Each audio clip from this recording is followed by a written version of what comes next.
So last ఎపిసోడ్‌లో piles గురించి డీటెయిల్‌గా మాట్లాడుకున్నాం. బట్ ఒక కేస్ స్టడీ గురించి డిస్కస్ చేద్దాం ఇప్పుడు. Where in which piles treatment ఇస్తూనే ఎళ్లారు.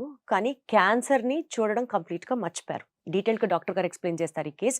మనతో ఉన్నారు డాక్టర్ రవికాంత్ గారు. ఏం జరిగింది సార్? ఒక పేషెంట్ అండి. పేషెంట్ మా ఫ్రెండ్ వాళ్ళ ఫాదర్ అన్నమాట. హ్మ్. మా ఫ్రెండ్ అనే తను కూడా డాక్టర్. హ్మ్.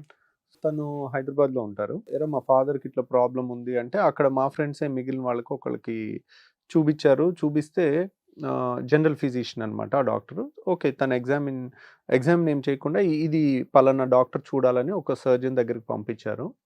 సో, అక్కడ ఎగ్జామిన్ చేసి చూసి "ఏం లేదండి.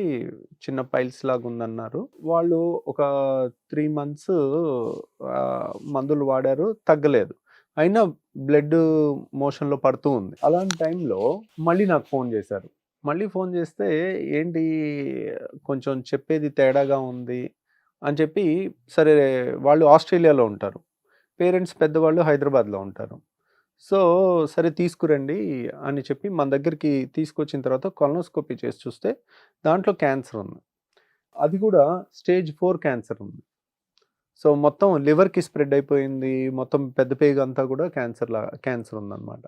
దాంట్లో కూడా మనకి పోనీ అది పైల్స్ ఉండే దగ్గరే అంటే మనం ఫింగర్ పెట్టి మలద్వారంలో చూస్తే చేతికి తగులుతుంది. అంత పెద్ద గెడ్డ ఉంది. సో, ఒక్కోసారి ఎగ్జామినేషన్‌లో అలాంటిది మిస్ అయినా గానీ ఇప్పుడు పైల్స్ ఉంటే ప్రమాదం కాదు, ప్రాణాంతకం కాదు. అది మనం అంటే కొంచెం డిలే అయినా ఏమవ్వదు. అదే క్యాన్సర్ ట్రీట్మెంట్ డిలే అయితే స్టేజ్ 1 నుంచి స్టేజ్ 2, స్టేజ్ 2 నుంచి స్టేజ్ 3, స్టేజ్ 3 నుంచి స్టేజ్ 4 వెళ్ళిపోతుంది. సో, అక్కడ ఆ కొలనోస్కోపీలో మనకి క్లూ దొరికింది. మళ్ళీ నేను ఏంటి లాస్ట్ టైం జరిగింది కదా! హైదరాబాద్ మంచి కార్పొరేట్ హాస్పిటల్‌లోనే జరిగింది. దాంట్లో ఎందుకు రాలేదని మళ్ళీ ఎగ్జామిన్ చేసి చూస్తే చేతికి క్లియర్‌గా తగులుతూ ఉంది. బట్ అది మళ్ళీ బయాప్సీ చేసి చూసిన తర్వాత దాంట్లో క్యాన్సర్ అని వచ్చింది. లివర్‌కి కూడా స్ప్రెడ్ అయింది. సో, స్టేజ్ 4 దాకా వెళ్ళిందనమాట. చాలా అదృష్టం ఏంటంటే ఇప్పుడు స్టేజ్ 4 అంటే సర్జరీ డైరెక్ట్ చేయకూడదు. బాడీ అంతా స్ప్రెడ్ అయినట్టు లెక్కనమాట. So, size of the cancer గడ్డ కూడా ఇంత పెద్దగా ఉంది. సో, దాన్ని డౌన్ సైజ్ చేయాలి. డౌన్ సైజ్ చేయాలంటే ఫస్ట్ కీమోథెరపీ ఇవ్వాలి. కీమోథెరపీ ఇస్తే క్యాన్సర్ అంతా మాయమైపోతుంది. అందరికీ తగ్గిపోదు. కొన్ని క్యాన్సర్‌లు వెన్న కరిగినట్టు కరిగిపోతాయి.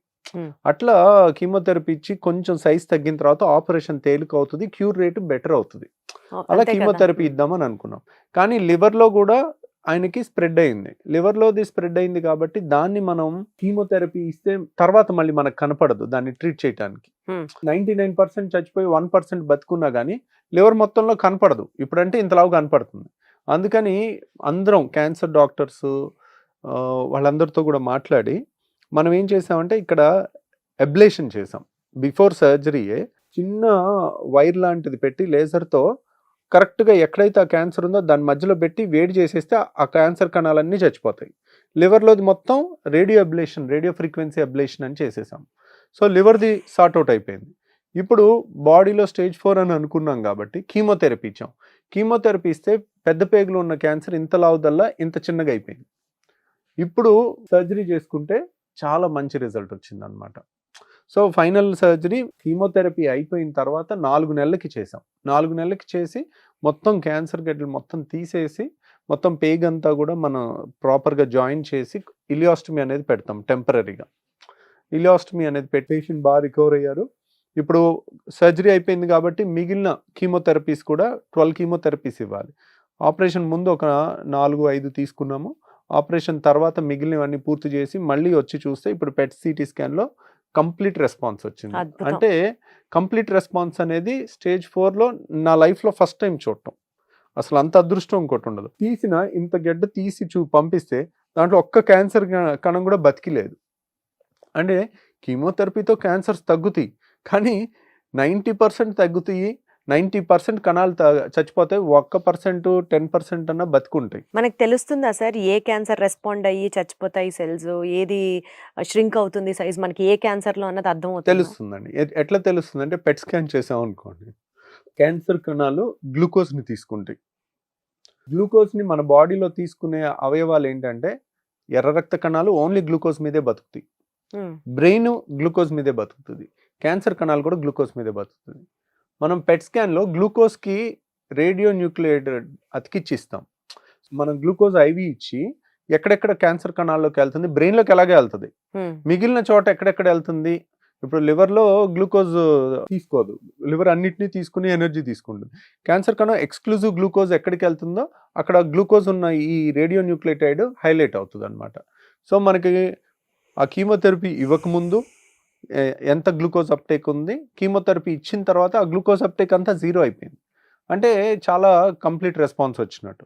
మనం తీసేసిన స్పెసిమెన్ ఉంది కదండి, క్యాన్సర్ గడ్డ, దాన్ని ముక్కలు కింద చేసి మైక్రోస్కోప్లో చూస్తే క్యాన్సర్ కణాలన్నీ చచ్చిపోయినాయి, ఒక్కటి కూడా లేవు. పెథలాజికల్ కంప్లీట్ రెస్పాన్స్ అనేది చదువుకున్నాం కానీ కళ్ళతో చూడటం ఇదే అనమాట. స్టేజ్ 4 ఆల్మోస్ట్ క్యూర్ అయిపోయింది. ఇప్పుడు 1 year దాటిపోయింది ఇప్పటి వరకు. మళ్ళీ రిపీట్ పెట్ స్కాన్ చేసినా 6 months తర్వాత 1 year తర్వాత చేసినా ఎక్కడ there is no evidence. So ఇలా ఒక్కోసారి మనకి డయాగ్నోసిస్లో లేట్ అయినప్పటికీ కూడా అదృష్టం కలిసి వచ్చి కంప్లీట్ రెస్పాన్స్ వచ్చింది. సో బేసికల్ గా పైల్స్ అని అనుకున్నారు, కానీ అది క్యాన్సర్. క్యాన్సర్ కింద కీమో తీసుకొని దాని తర్వాత మళ్ళీ సర్జరీ చేసి 2 సర్జరీలు, ఒకసారి ఇలియాస్టమీ చేసి తర్వాత మళ్ళీ దాన్ని లోపలికి క్లోజ్ చేసి. ఆయన అదృష్టవంతుడు 100%.